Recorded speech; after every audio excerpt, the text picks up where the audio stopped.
My name is Fred Bassett, and I'm a lawyer. That is, I was a lawyer. And the strangest case I ever had wasn't a dramatic murder or a libel suit or even an interesting divorce. No, the strangest case I ever had was the case of Dave Templeton. If you have time, I'll tell you about it on Theater 5. You might call it the story of a brand new life.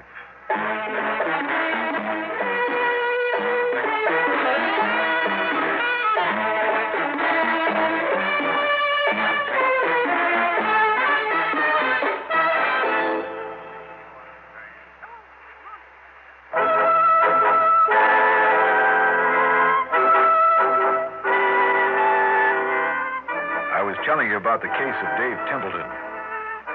It was back when I had been practicing law for only 3 years. Dave made an appointment and showed up on time and asked me, "Are you happy, Fred?" "Sure I am, and that'll be $15 a piece." No, I mean it. Are you happy? I guess so, fine. Because your life is pretty much like mine, isn't it? I guess so. Both of us young. You married to Edna? Mm-hmm. And you married to Edith? Fred and Edna. Dave and Edith. Sounds solid, doesn't it? Better than solid. The 2 prettiest girls in town? Oh, that's right. Let's not forget that they're pretty. And that you're handsome and that I'm not a bad-looking guy myself. Fred and Edna, Dave and Edith. 2 good-looking couples. That's right. Yep. Both country club members. Correct. You and I shoot golf in the mid-'80s. Right. And Edith and Edna both shoot in the 90s. That's right. That's the way everything should be, too, isn't it? Nothing spectacular, just good, solid people. I suppose we are. And successful. Well, that's true, too. Does any of this mean anything? Yeah, all right. Successful, sure. Matter of fact, you're rich. Well, you'll be rich, too. And you want for nothing right now. Rising young lawyer, just as I'm a rising young businessman. Risen. All right, risen. Rising young lawyer, risen young businessman. Wife named Edna, wife named Edith. Golf in the 80s, golf in the 80s. Handsome, handsome, handsome. Pretty, pretty, pretty. Correct form, correct form. That lived in the house that Jack built. But, Dave, can you give me just a little hint as to what in the devil you're talking about? Okay, I'll sum up. I've got a robin's egg blue sedan, a Georgian brick house, a pretty wife named Edith, and a child named Dave Jr. You and Edna have often come to my house for dinner. We have roast lamb with mint sauce and sometimes baked Alaska for dessert. And then we go into the sunken living room and listen to the Rudy Valley Hour on my new $1,000 radio phonograph combination, and almost everybody in town envies me because I've got it made. Is that the end of summing up? Yep. All right. Now, you came to see me, Dave, presumably because I'm a lawyer, and all you've told me is that you have it made. What do you want me to do? Unmake it. Huh? Unmake me. Dave, what is this? I want you to handle the transfer of every penny and every piece of goods that I own. Edith gets them, of course. You mean you want everything in your wife's name? Well, that's wise, Dave, but that preamble of yours... Oh, I want more than that. You make over my business to Edith, too. It can run itself by now. You give her the car, the house, everything. Why? Because I'm clearing out. What? I'm clearing out. I'm going to disappear. I'll take a new name. I'm going to start a brand new life. Now, wait a minute, Dave. Is there some trouble between you and Edith? Oh, she's a splendid woman. She loves me. I guess I love her, too, sort of, but this isn't the way I want my life to be. Oh, you may be happy this way, but I'm not. I'm clearing out. I don't understand you. Maybe someday you will. Anyway, I'm leaving. I am going to be a free spirit, penniless by heaven at last, and free. Handle the details, will you?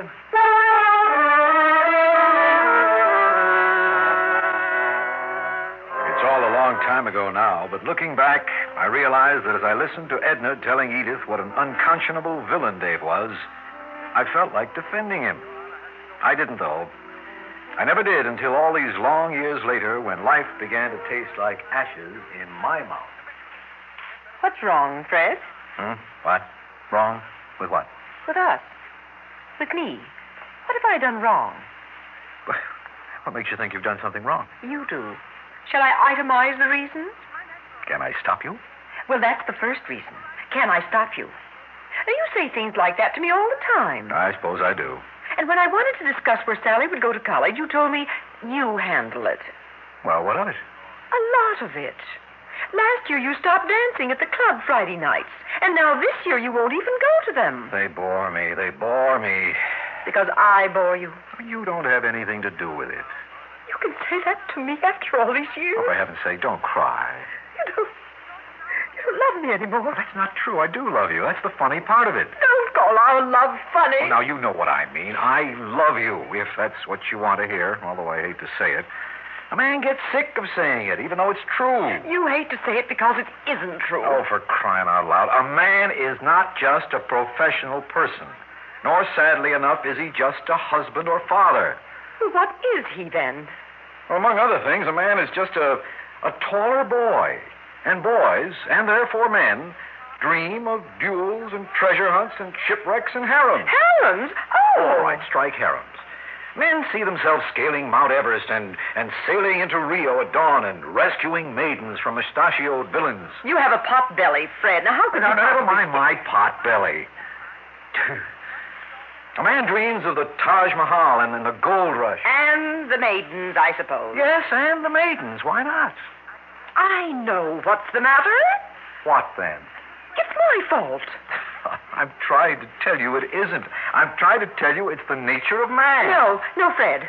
You don't know it, but it's because I've let the glamour go out of our lives. Oh, you talk like an advertisement in a magazine.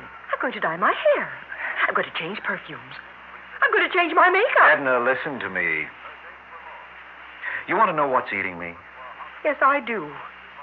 The same thing that was eating at Dave Templeton before he went away. Dave Templeton? That libertine? That liar? That traducer of women? That wife deserter? That wise man. That man who knew enough to get away while he was still young. That man who's now probably sailing some uncharted sea. Oh, how I wish I'd gone with him.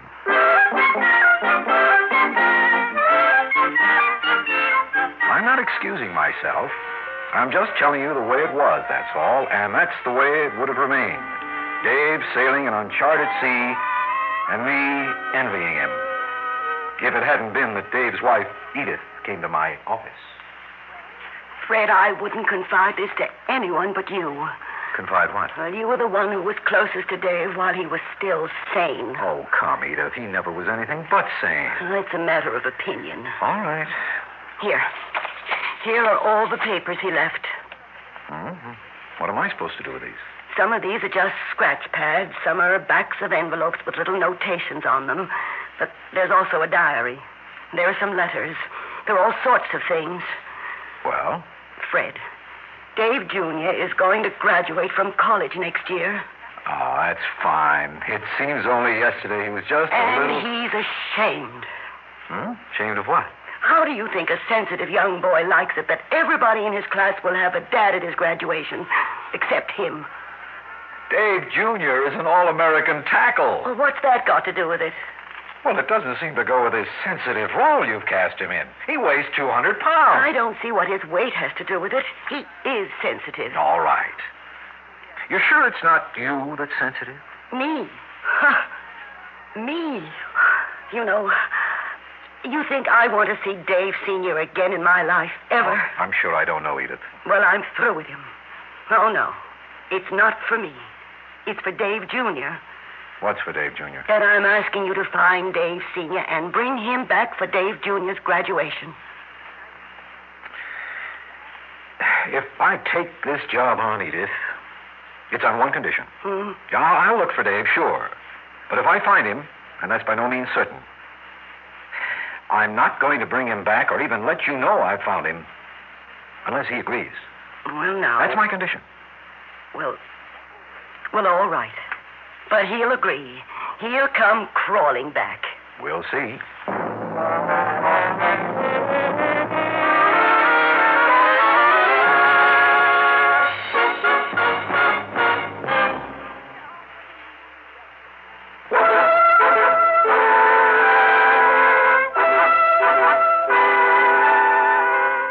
Well, I found Dave, but it wasn't easy.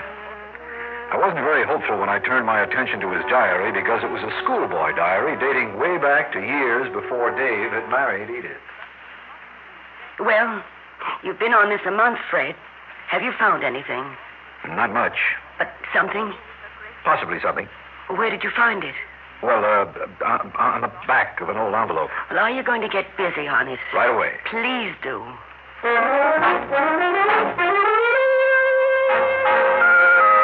And I did. If nothing came of it, or if I found Dave and he refused to come back, Edith would never know that it was not on an envelope, but in the diary that I had discovered the name of Billy Winston. Billy Winston, an old schoolmate of Dave's.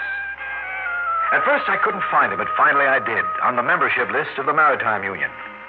And I made a trip to New York, where I found Billy Winston in the Seafarers Hotel. What do you want with me, mate? I'm looking for a man you know. You went to school with him. Who is he? Dave Templeton. Dave. Well, You know him? sure I know him. Now, there's a guy cut loose while he was still young. I thought he'd come to you when he left home. That's just what he did. When was it? Let's see, 20 years ago or so. About that. You see, I read his diary and found your name in it. Even when he was a student, he admired you so much for your philosophy. Yeah, my philosophy is devil take the hindmost. I know. Well, he came to you when he left home. And then? Sailed with me on the very next voyage. And then? Then nothing. I lost track of him.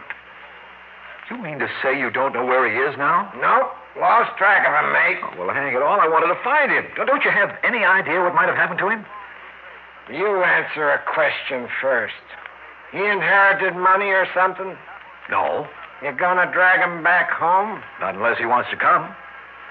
Well, I can give you one clue. He took a new name, naturally. He took the name Dan Hoffman. That's all I know. Dan Hoffman. Thank you very much, Billy. I went back home and went to work, and finally found my Dan Hoffman in the town of Nevermind, in the state of none of your business. And I told Edna I'd have to leave town on a business trip. Oh, where are you going, Fred? Oh, it doesn't matter. I'll call you when I get there. Is it important business? Maybe the most important business trip I've ever taken. Well, then, Fred. What? You need me along. You? What for? Well, to entertain. This is important. There'll be important people to impress.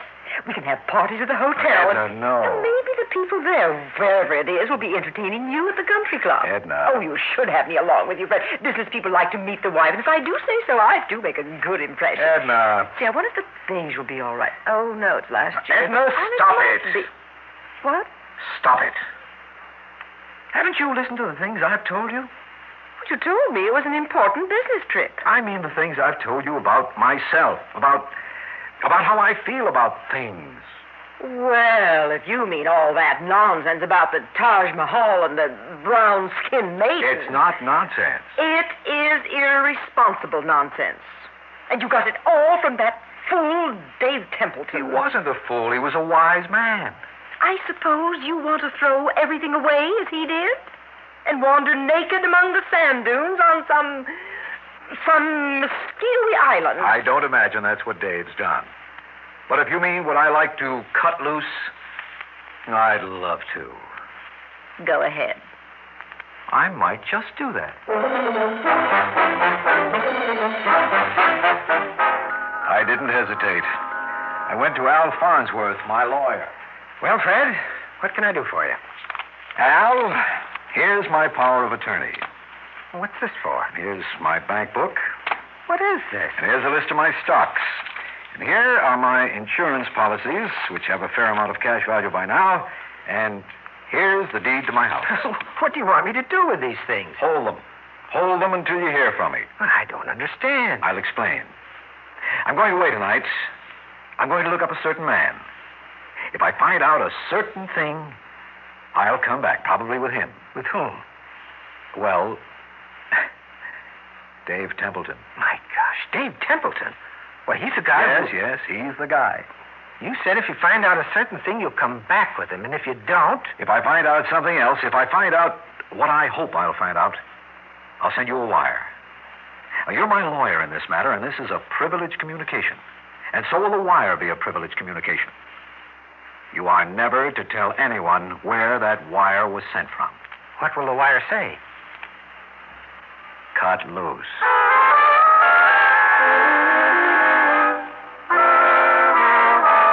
I went to the town where that Dan Hoffman was listed in the phone book.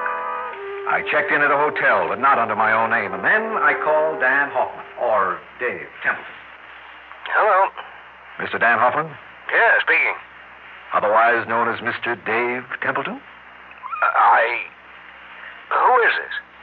Dave, this is Fred Bassett. I think you have the wrong number. Dave, I recognize your voice. Listen, there's nothing to be afraid of. Now listen carefully.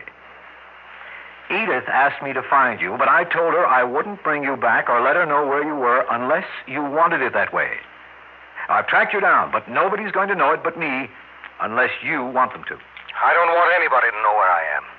You don't want to come back? Not on your life. I hope you want to see me. Fred, you're the only person from my old life that I do want to see. I wondered about you a lot. More than I've wondered about my own family, my old family, Edith. I'd love to see you old horse thief, but no tricks. Don't you worry. Look, Fred, there's a place called the 16th Street Bar, 16th and 3rd. Meet me there in about a half an hour. Great, Dave. Half an hour. And Dave. Yeah? One question. Have you ever regretted what you did? Never. You've got a better life now? You bet I have. More satisfying? Absolutely. Thanks, Dave. That's what I wanted to know. Half an hour from now at the 16th Street Bar.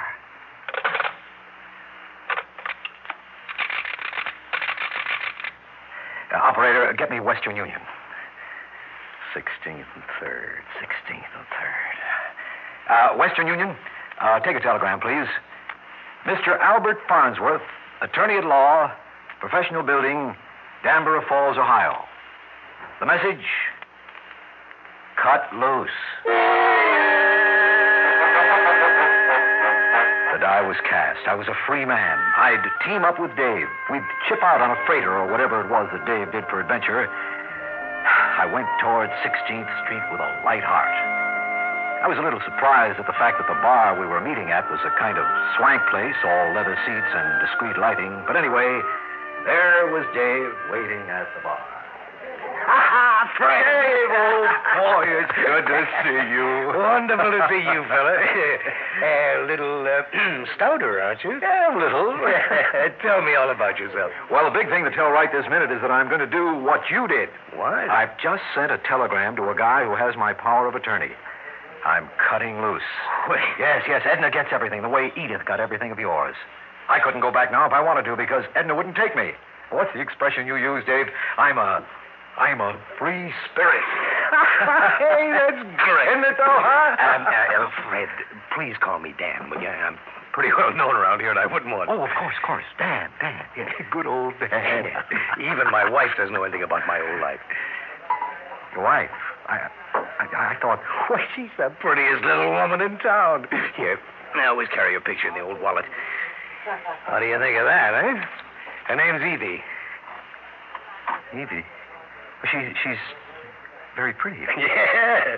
Dan Jr.'s a fine boy, too. Dan Jr.? He's president of his class. Look, Fred, if you're cutting loose the way I did, you couldn't have come to a better community than this. Fastest growing, livest wire community. Why, make twice the money here that I made in Danbury Falls. Wait till you see my colonial house. Makes that Georgian thing I used to live in look sick. Why don't you come home with me for dinner? Well, okay. Good. I'll call Evie. I'll tell her to ask her friend Ellie over. Peach of a girl. If you're going to make a new start, you can't do it in single harness, eh? Well, I don't know that I really want to... Oh, it's no trouble at all.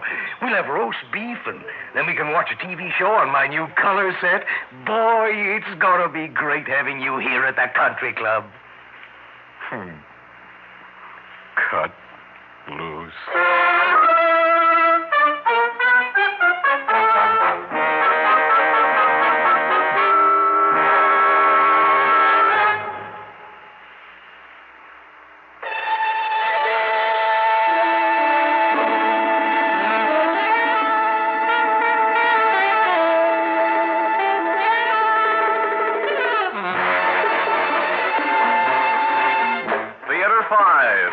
presented A Brand New Life, written by Robert Sanadella and directed by Ted Bell. In the cast, George Petrie, Court Benson, Joan Shea, Ruth York, and Ben Yaffe. Audio engineer Marty Follia. Sound technician...